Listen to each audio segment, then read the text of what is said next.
This video is a comprehensive guide on how to maintain good energy on your Pokemon in Pokemon Sleep. I have come up with 14 different tips to help you guys maintain good energy, including some examples of how I actually do it myself. But first, why do we want energy? Now, I made this chart a long time ago to show that basically the higher the energy of your Pokemon, when it's got that happy green face, your Pokemon will be producing 2.22 times extra productions compared to when it has almost no energy. So where possible, we want to keep our Pokemon with this green happy face all day, every day, if we're trying to achieve a very high drowsy power.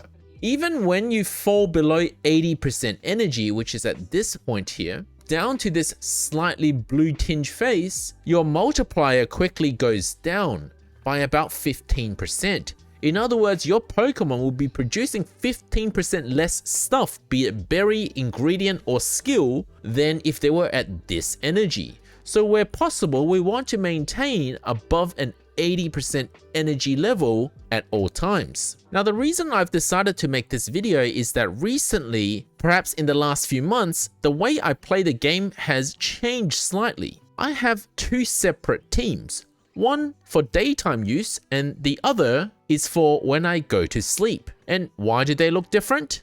The main reason is that when you go to sleep, you can't collect your productions. So that means any skill specialist will be relatively useless during the 8.5 or 9 hours that you're asleep because you're not triggering its skill. What's the point of me running a Vaporeon overnight if it cannot trigger skills? Whereas during the day, for the same 8 to 9 hours, maybe it'll trigger 2, 3, or 4 times for that ingredient magnet. For ingredient specialists, it also doesn't make sense unless they have berry finding S and it matches favorite berry, which is why I've got Beware here on my team. It does have berry finding and it is matching favorite berry. But besides that, it also doesn't make sense to sleep with an ingredient specialist, because once the inventory limit is reached, so unless you have a really large inventory on your ingredient specialist, like my Gengar here who has inventory M and L, in which case it's less likely to reach its inventory limit during the night.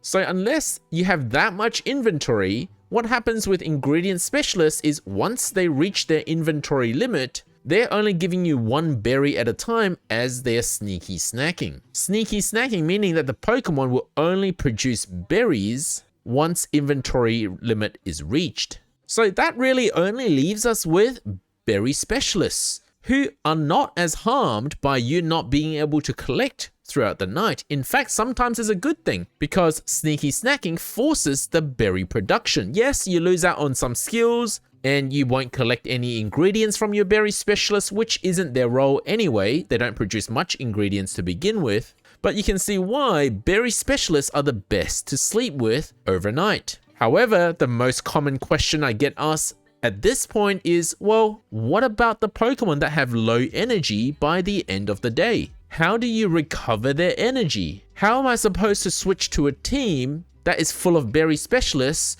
when my Charizard is at 20 energy? How am I going to get that 20 energy back to 100? And that is why I've got 14 tips for you guys. But before we even get to that point, why are you even at 20% energy to begin with? Because that means most of the day, you haven't been farming at max efficiency. So the key point is to not get to that stage where you have to rely on sleep energy recovery. Of course, there can be bad days. You might have a day where your healer doesn't trigger much. In those cases, yes, I also sleep with the skill or ingredient specialists who have low energy if I need them for the next day. But do be aware that if you're sleeping with a Pokemon that has low energy, during the night, it's also farming less productions. So once again, we go back to, well, let's not get to that stage where you have to sleep with that Pokemon to recover its energy. Some comments have asked me whether I use pillows to recover energy and that because they're not whales, they can't do the same. Well, I can tell you confidently that I rarely, if ever, use pillows except for events. So like legendary events, then I would have my pillows used on those events. Besides that, I mainly rely on my healer.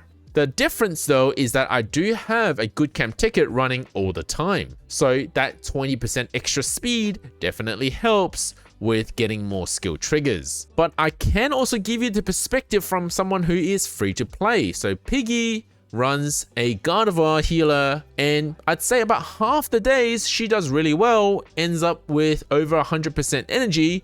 The other half, well, she does have to sleep with whatever team that needs to recover that energy. And now onto the more important part of this video, the 14 tips I have for you guys to manage your energy without using energy pillows. These are not in order of importance.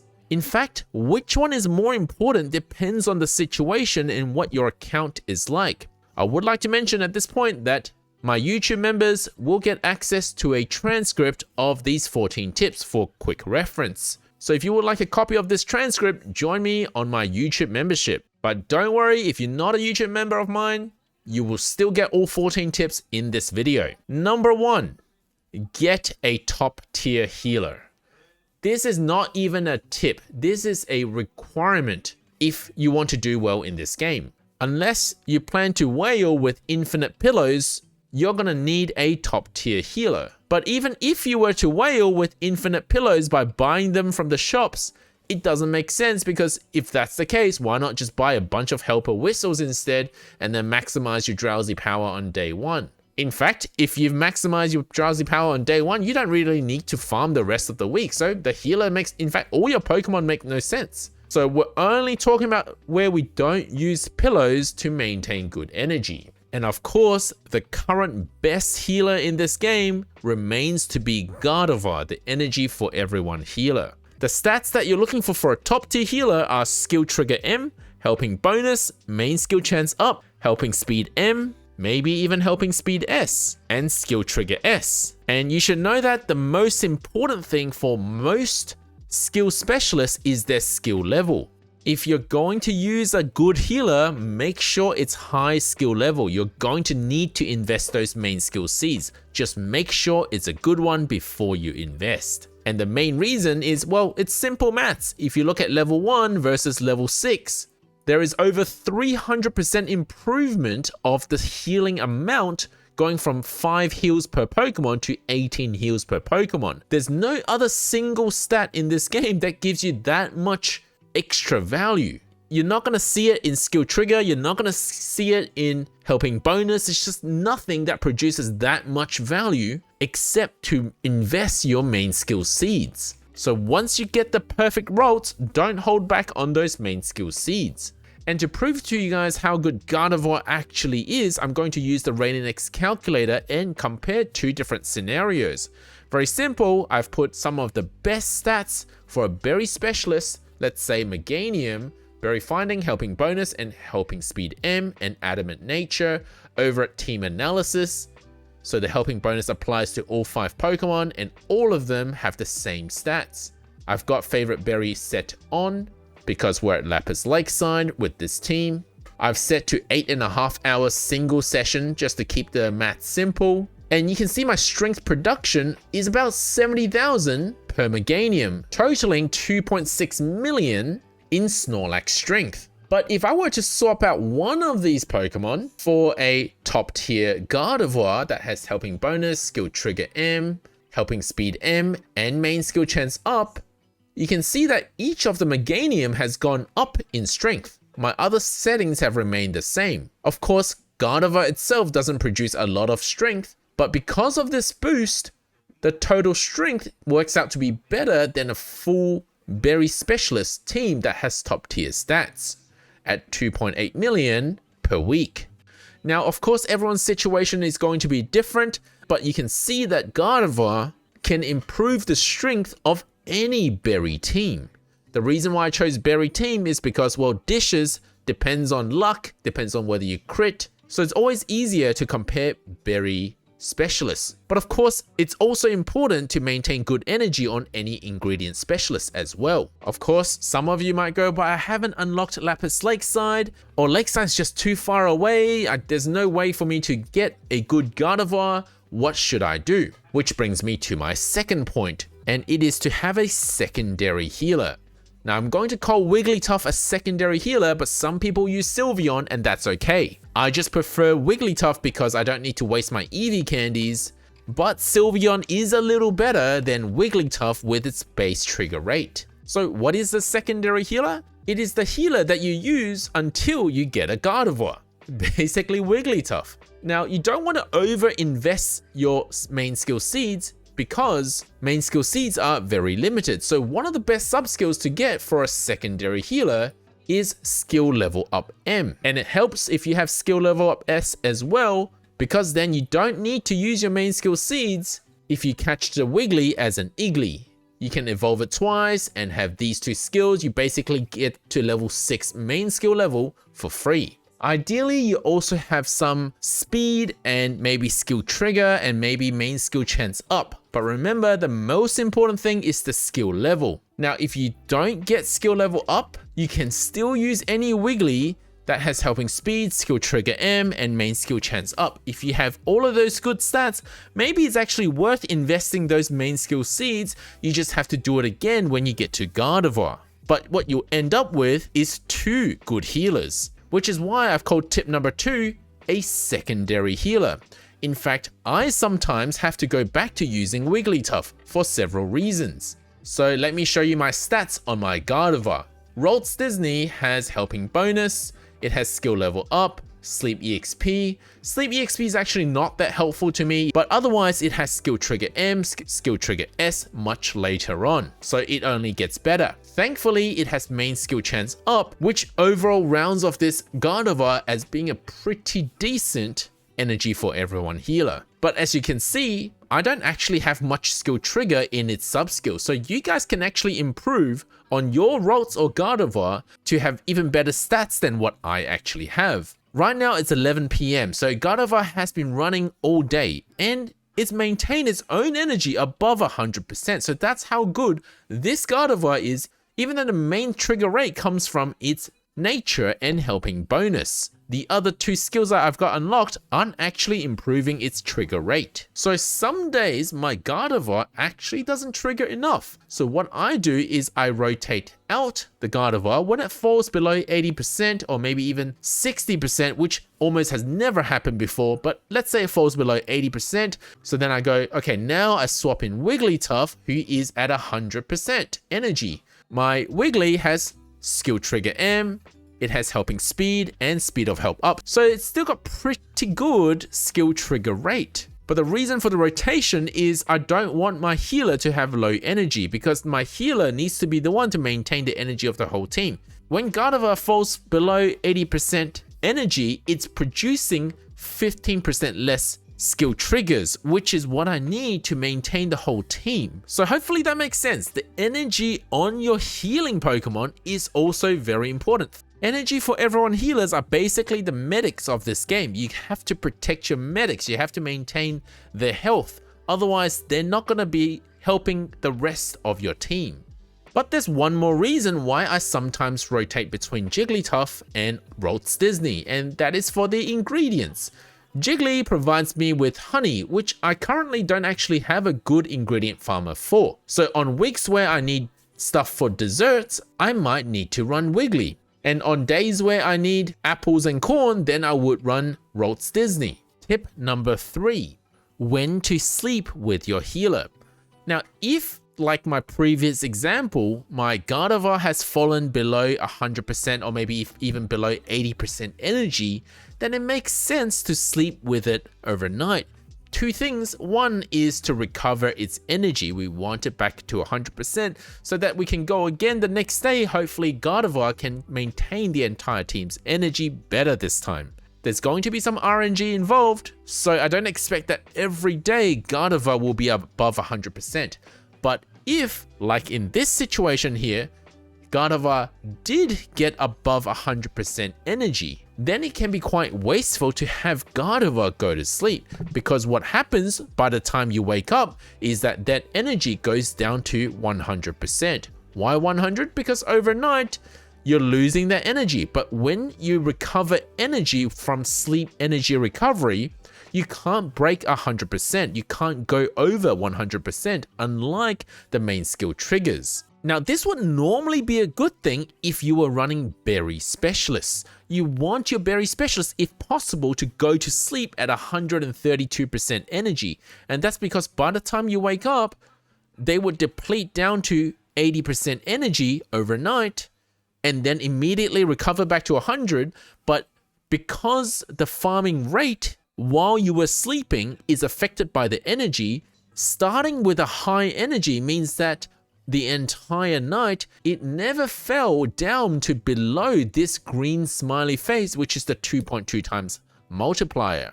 For a healer to start at 130% energy to then go back to 80 and recover back to 100 overnight doesn't actually make sense because it can't bank another skill trigger.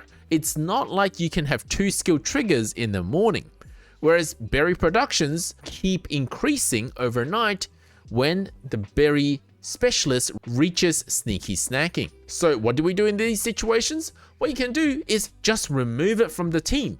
I've got 143% energy. This Gardevoir can survive the next day at maximum production multiplier, 2.2 times multiplier, for 630 minutes. Why 630?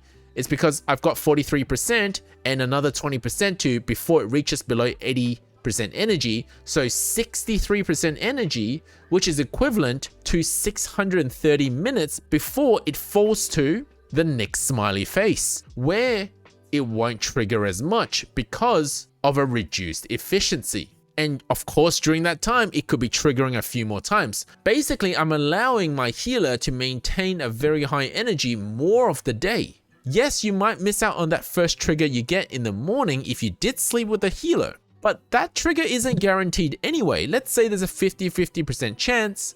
So on average, you get about 9 healing because it's 18 divided by 2.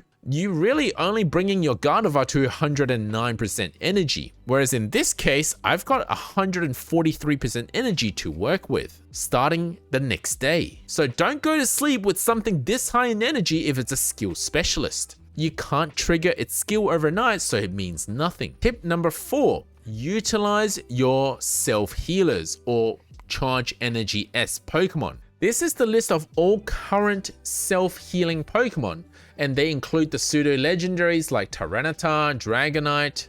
We don't like talking about Umbreon there because it does the skill way too much and it will just max out 150% all day every day, but everyone else still does a really good job of keeping themselves healed. In fact, whenever I run these Pokemon, I very rarely go below 80%, if ever, especially if an energy for everyone healer is on the team. But this is where it's a little tricky. You have to rotate your Pokemon around from your box because if you have a self-healer, let's say that healed itself in the morning, 21%, and then you have Gardevoir trigger on it to another 18%, well, you're about to hit the 150% cap. So if it were to trigger again, you're starting to waste that skill trigger. So what do? Whenever I do know that my Gardevoir will trigger, I will rotate out my self-healing Pokemon to have the Gardevoir trigger on someone else that don't normally have a self-healing ability. How do we predict when the skill will trigger?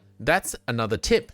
But let's come back to this for a moment before we move on. When you do use self-healing Pokemon, especially the 3-stage evolution Pokemon like Dratini to Dragonite, they naturally get level 3 main skill, and I personally find that that's more than enough self-healing in a day that they almost never need healing from an energy for everyone healer. So don't go wasting your main skill seeds on self-healers because of the 150% energy cap. There's really no point of having level 6 main skill because triggering once is already near that 150% cap, and the second time you trigger that day will probably make you hit that cap. So tip number 6, and we've covered this in a separate video before, but since this is a comprehensive guide, we're going to cover it in this video as well.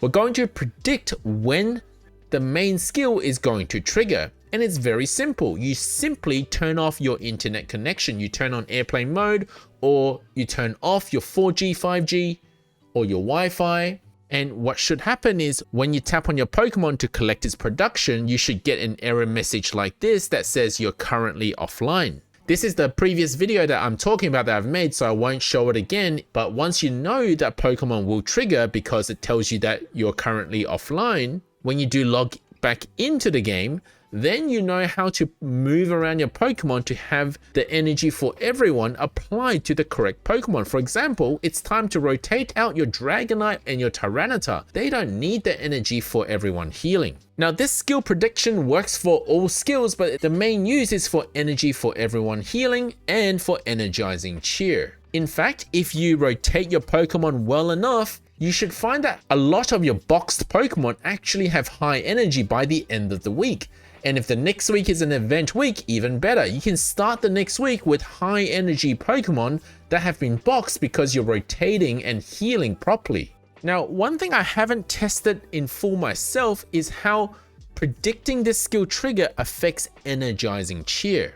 Energizing cheer is another healing skill, but it randomly picks a Pokemon on your team to trigger this skill on, which is actually better than the self-healing because it has a higher chance to trigger on a Pokemon that is the lowest energy. Last I checked, and this is research done by the people at the Pokemon Sleep Math Cord, it's about a 50% chance to trigger on the lowest energy Pokemon that is on your team. But it turns out that if you can predict a skill trigger, you can remove certain Pokemon from the team and actually change its target. Now, I haven't tested this out myself, but I'm just letting you guys know, for those of you who do use energizing cheer, that you could have some control over which Pokemon this healing applies to. And so tip number 7 is, if you're really weak on healing and you don't have a good energy for everyone healer, you could also run energizing cheer. The benefit is, like I said, it has a higher chance to trigger on your lowest energy Pokemon. The problem though is that it applies 50 energy to a single Pokemon, which is a lot, and it may cause you to hit the energy cap on that Pokemon. Whereas energy for everyone is 18 energy spread throughout your 5 Pokemon, so you rarely will actually hit 150% cap. So I personally find that for this skill, you don't need to go to level 6 main skill. But if you're not going to level 6 main skill, are you really utilizing this skill specialist to its max potential? Now, there is a good argument for Ninetales to have this skill at high level, because it is also a berry specialist. So remember I said that berry specialists are good for sleeping overnight. That means that in the morning when it triggers, it will give a Pokemon randomly on your team 50 energy if it's at level 6. And that's a pretty powerful healing. Considering that, like I said earlier, you shouldn't sleep with energy for everyone skill specialist, but you certainly can sleep with an energizing cheer Pokemon or a self-healer Pokemon overnight. Now, whichever Pokemon that the Ninetales triggers its healing on, you can put them back in the box and save them for next week. And the reason why this is a good thing as well is that berry specialists have a low skill trigger rate.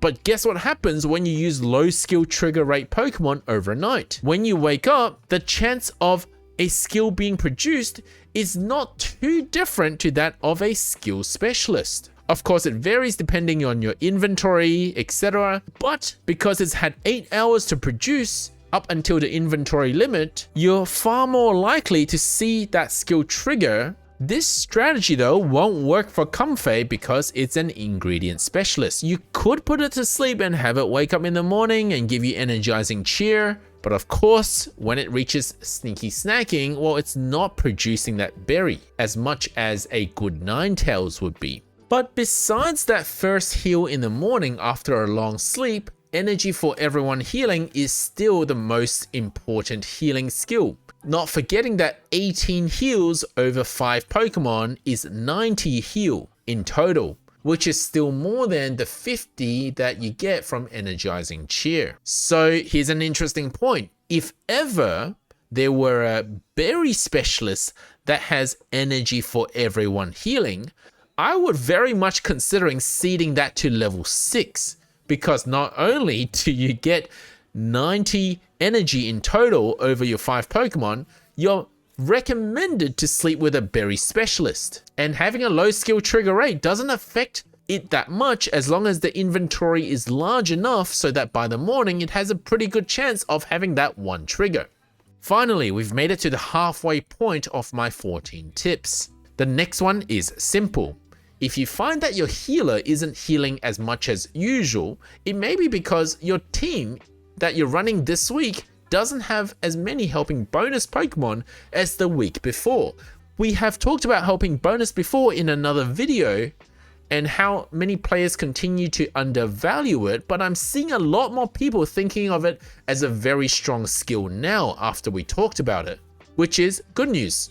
But in that video, I said in order to understand helping bonus, the best way to value it when you compare it to another Pokemon or another skill is to just look at it as 25% speed. Otherwise, it would not be a fair comparison. But truthfully speaking, it isn't providing 25% speed. It is just providing 5% speed, but on all 5 Pokemon. So if like my Gardevoir, it has helping bonus, which is a top tier skill, it's providing extra berries for my entire team because of its 5% increased speed for the entire team. But the problem is, itself isn't getting much speed unless the rest of the team reciprocates with that helping bonus, that they all also have helping bonus. So reassess your team and see, are you running more helping bonus to maintain a higher healing rate as well? Because speed matters to a skill specialist, just like it matters to every specialist in this game. Speed is needed for every Pokemon. And tip number 9 is another very simple one. Log in more often. The only way you're going to make use of skill specialists, and that includes energy for everyone healers like Gardevoir, is to log in and click and collect. If you can collect every production, you're going to get more healing than if you were unable to log in frequently. Now, if you can't log in frequently, for example, during a long sleep, or maybe you're on holiday, or maybe you've got to head into work and you can't play the game for 6 hours, then you may need to reconsider your strategy. Yes, healing is still very important, but if you're not collecting that skill trigger, it's doing nothing. Maybe just run a full team of self-healing berry specialists instead. Tip number 10. This one is energy recovery nature. Now this one's a little bit of a double-edged sword, but you shouldn't look down on an energy recovery up nature like relax, bold, lax, and impish. But you shouldn't look down on an energy recovery up nature like relaxed. When you have energy recovery up, every time your Pokemon recovers energy, it will recover 20% more energy. Now this skill is kind of useless when you're recovering 100 sleep score, 100% energy from a long sleep, because you can't get 120% sleep energy. It caps out at 100, but you can get extra energy from your energy for everyone healing. In fact, you get 20% more. So everyone else on your team is getting 18 energy, but this Pokemon will get 21. And that's because 18 times 1.2 is 21.6. I'm not sure if it rounds up or down, but you get the idea. What that essentially means is that your Pokemon will be farming for 30 minutes longer than everyone else when you're a borderline case. What I mean by borderline case is, let's take an example where your entire team is able to maintain above 80% energy the entire day, all 24 hours. Then this skill is useless because everyone's farming at 2.2 times production anyway. But border cases where some Pokemon are falling below 80% energy, others are staying above 80% energy, is the difference of this energy recovery. So I've got an example here who's my Feraligatr, and it's got really good speed, but one thing that's bothered me early game is that it's got energy recovery up. If I have a really strong healer, it's kind of useless because it doesn't get any better farming rate. However, on a bad day where the healer only healed once and everyone else on the team is falling to maybe 78% energy, this Feraligatr remains to be above that 80% for 30 to 40 minutes longer. It's farming 15% more during that time. So this nature is useful for borderline cases. Or another way to look at it is that if you're over healing because of that energy recovery, well, put it back in the box so that someone else can take the healing instead once you've maxed out on the Feraligatr who has energy recovery up. In fact, the stronger your healer, the more you'll be able to keep stacking that energy. And you can freeze that increased energy by putting that Pokemon back into the box. Tip number 11. Utilize your naps. Now, this doesn't work for events where you can only do one session a day. For example, legendary events where you really want all of your sleep score to go into single sessions, given that event mains only apply to the first session of the day. But besides that, napping is huge. This is easily overlooked. In fact, this covers 2 separate tips. The first one is to make sure you nap, because if you think about it, you can actually lose a lot of energy overnight from your sleep recovery. What I mean by that is, let's say I have a bad day, I start my sleep at 70% energy. Now, over 8.5 hours, that's 60 minutes per hour, you lose 51 energy. So 70 minus 51, I should wake up with 19% energy. But because it's 100 sleep score, I would get 100 recovery, but then I lose 19 energy because it gets capped out at 100%. And that's the problem with sleep energy recovery. Quite often, you're going to lose energy that you can't use anywhere else. So what you can do is you can split off that 19 and use it earlier in the day as a nap. So let's say you take a 2-hour nap. A 2-hour nap is 23 to 24 sleep score. In other words, 23 energy recovery, which is perfect because if your Pokemon's just about to hit 80%, you can time your energy recovery from your nap to bring them back to 100. In fact, if you plan ahead well, have the nap recover the energy first, then have your energy for everyone Pokemon trigger, then you immediately go to 118 energy on your entire team. Unfortunately, if you don't plan well and you have your energy for everyone trigger first, so let's say you start at 80% energy and you recover 18, that's 98, and then you use your nap energy, then you're only going to get an additional 2 energy to have everyone go to 100 energy, since sleep energy cannot bring you over 100. So not only will the nap give you better farming efficiency throughout the day, because you're at a higher efficiency up here for more of the day, by the time you reach sleeping time for your long sleep, you're probably not going to be that far off this. Your energy might be down here, maybe here if you have a really bad healer day. But in most situations, the remaining sleep score will be able to bring you back to 100% energy by the next morning. Overall, you have wasted less energy than if you were just to put 100 sleep score all into one session. Now, if you do happen to have a really bad day and your healer is just not triggering, or you just haven't had time to log in, and by about the nap time you're down to this energy, let's say 50%, what you want to do is throw on your recovery incense. The game gives out plenty of recovery incense, so don't be shy to use 1 or 2 throughout the week. Now, besides recovery incense, you can also use energy pillows, but I did say I wasn't going to include energy pillows in this discussion because that's more of a whale strategy.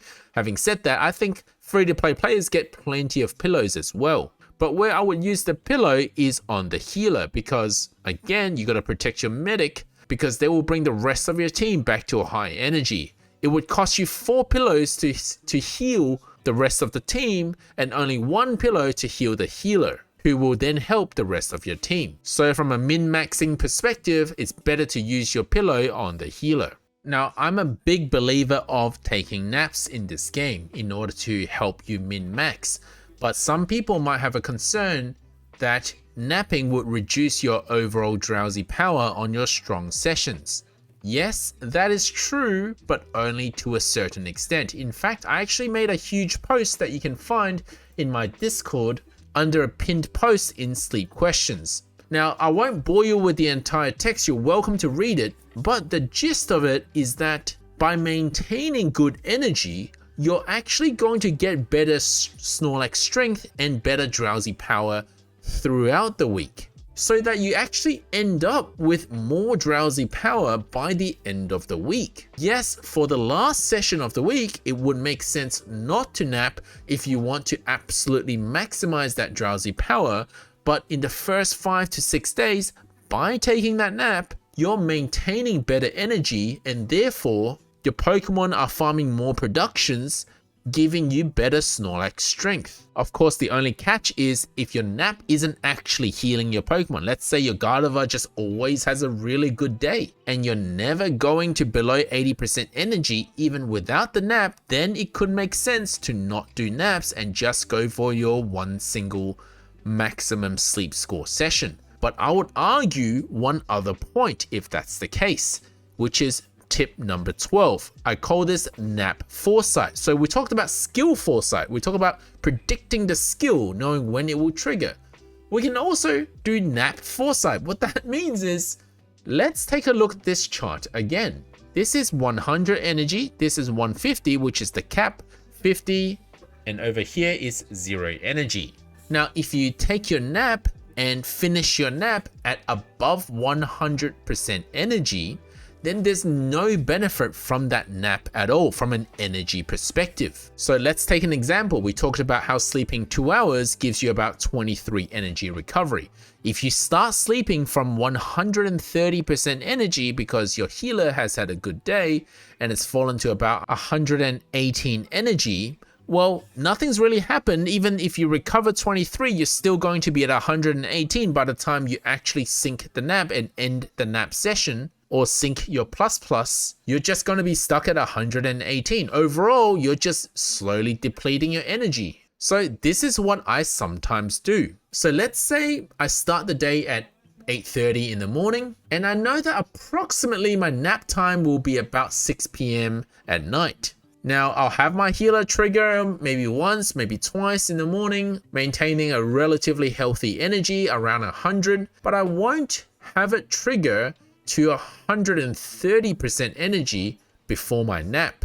So about 2 to 3 hours before I take the nap, I check my Pokemon's energy. What I do at that point is I remove Gardevoir from the team. Then over the next 2 to 3 hours, I have these Pokemon deplete their energy down to about 80%, so that when I sync the nap with my plus, so you need to measure this ahead of time to know when 80% energy will be. So that would be in 200 minutes. So for this Bayleaf, it would be 22% away. So that's 220 minutes away. So 3.5 hours before when I know I will be syncing my Pokego Plus for that nap energy recovery, I take the healer out and I run a full team of berry and ingredient specialists.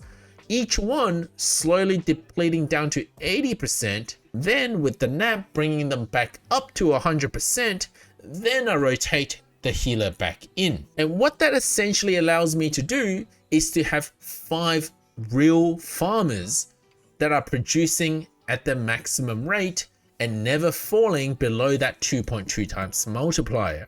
Tip number 13, Pokemon box rotation. So we actually briefly touched on this several times throughout the other 12 tips already. If you actually have a look at my Pokemon box, there are several Pokemon here that I'm not currently using, yet they have above 100% energy, and that's just from the triggers from Energy for Everyone, or because I'm using Nap Foresight and I'm rotating out Pokemon that have overhealed.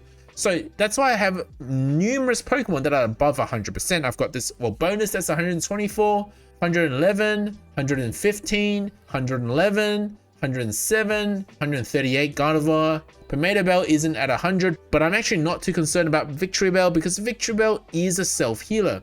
In worst case scenario, I bring him in for a nap healing if Victory Bell doesn't have a good day on the healing. So I have some Pokemon that are just stuck at 80% that I can quickly rotate in to sync the plus for that nap healing. I've got Altaria, who's on 116, Venusaur 106, Beware 116, Tyranitar, crazy self-healing. I don't think I've put any energy for everyone healing on Tyranitar at all, and it's just healing to 132. Slowbro, energizing cheer. So you can see a lot of my box Pokemon are actually well above 100% energy.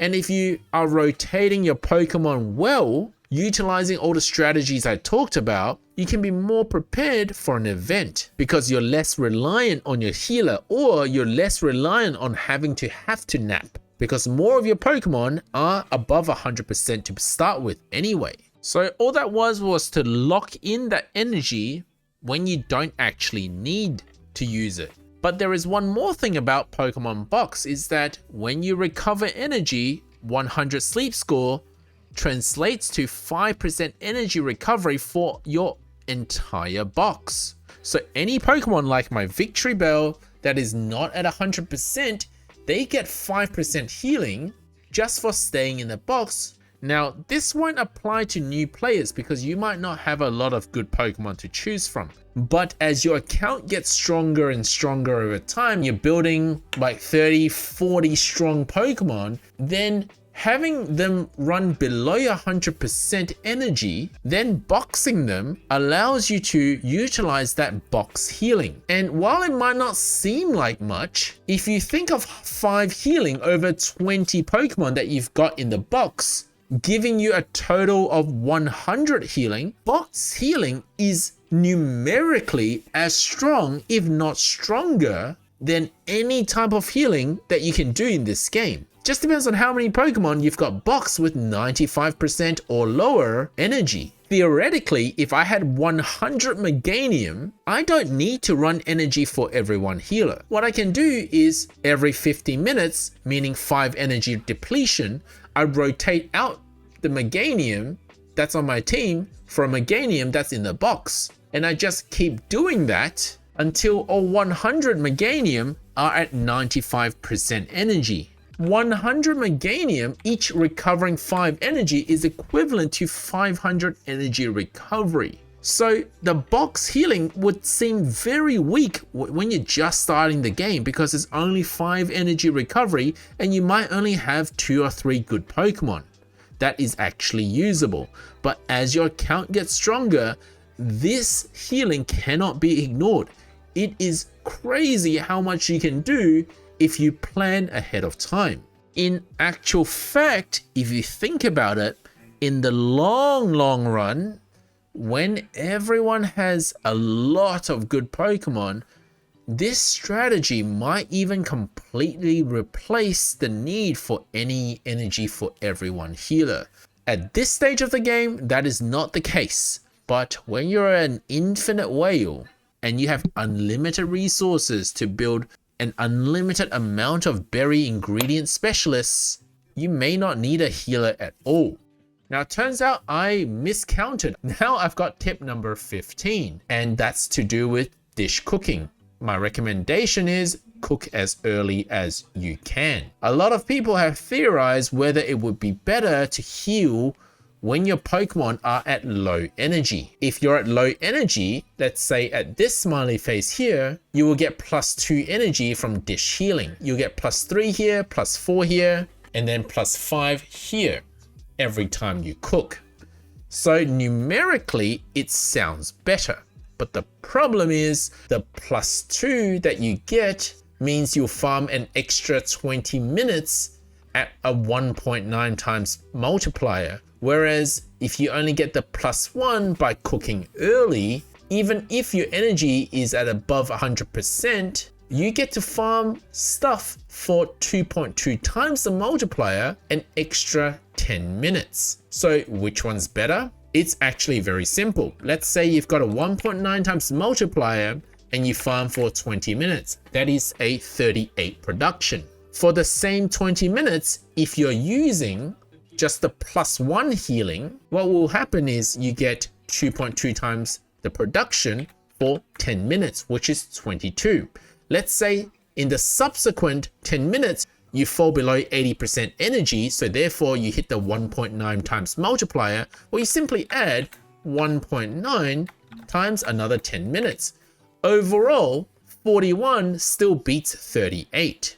So in the case where you farm an extra 10 minutes here versus an extra 22 minutes here versus an extra 20 minutes here, it's still better to just stay in this region. There are some exceptions to this rule. Number one is if you're in that border case where you just fell below that 80% energy mark. So let's say you're no longer at 81, you just reached 80. Like a second ago. You cook at 80 energy, you will get +2, but really what you've done is you've maintained 2.2 times the multiplier for 20 minutes. So there is a border case argument where it may be better to cook when you reached 80 energy, but that's a lot of work for an extra 10 minutes. The second exception is if you're just about to sink asleep, let's say a nap. But let's say you were at a very low energy to start, something like 25 energy to start with. Well, then your 20 sleep score isn't going to get you all the way to 100. Even with a recovery incense, you would only go to about 65 energy, which is still not quite.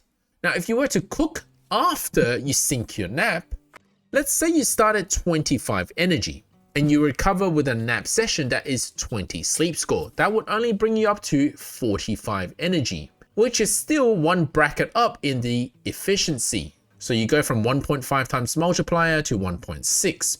And if you use a recovery incense, maybe you go to 65, which is 1.9 times the multiplier, which is much better than 1.4. So it's a good thing to use your recovery incense. But the problem is if you were to cook at this point, you only get +2 energy from your dish. So 65 + 2 is 67. Whereas down here, if you were to cook, you would first get +4, bringing you from 25 to 29 energy, then recovering your 40 energy with recovery incense, you would end up with 2 extra energy, 69 energy, nice, which gives you an extra 20 minutes of farming efficiency. So in this situation, it's better to do your cooking first, recover that energy, then recover your nap energy.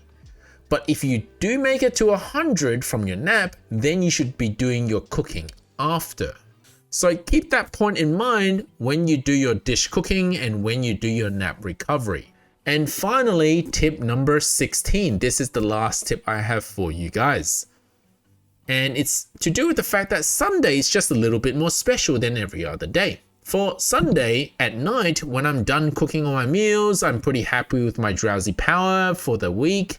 Well, then I want to start preparing for the next week. It means that I go from a team that was farming productions like this Meganium and Venusaur to my Expand Pot team. Because I'm running 2 separate teams, I don't actually need that much energy because this team will start at 100% energy at Sunday night, and then they will go back to the box to heal 5% every day until I need them again the next Sunday. So over 7 days, every day healing 5 energy, that's 35% energy. So I'm more than happy for my Expand Pot team to run down to about 65% energy on Sunday night, because by the time I need them again, they're back to 100%. Now, while I'm running this team, my main team farmers are not depleting in energy. So if you're doing everything correctly and you're timing everything properly, you should be able to start the next week with a high energy team as well. I also have another team now to use Tasty Chance S Monday morning. Now, it's still up for debate whether this skill is actually worth using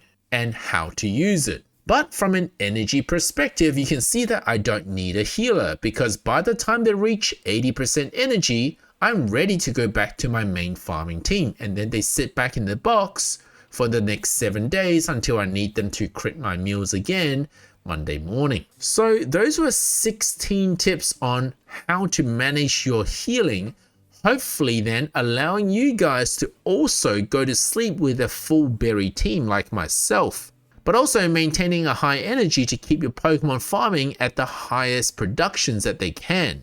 Thank you for watching, guys. If this video helped you, make sure to like and subscribe and share the video around.